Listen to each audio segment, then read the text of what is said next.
মুসা নবী একদিন আল্লাহর কাছে কয়, আল্লাহ ফেরাউন এত জ্বালান জ্বালায়, তুমি কি ফেরাউনকে গজব দিয়া ধ্বংস করতে পারো না? আমার আল্লাহ কয়, মুসা আমি ফেরাউনকে 4টা কারণে গজব দেই না। কয় কারণে? ফেরাউনকে 4টা কারণে গজব দেই না। 1 নম্বর কারণ হলো, রে মুসা, সারাদিন ফেরাউন বলে আমি খোদা, আর রাত যখন হয়ে যায় জঙ্গলে যায় করলাম আমি জানি তুমি খোদা, আমি খোদা না, কিন্তু আমারে মানুষ খোদা কইলে ভালো লাগে, খোদা কইলে ভালো লাগে।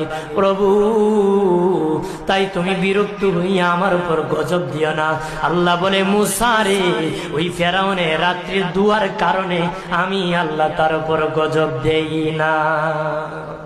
2 নম্বর কারণ হলো, আরে মুসা তোমার মুখে দাড়ি, ফেরাউনের মুখে দাড়ি, তোমার বরণের জুব্বা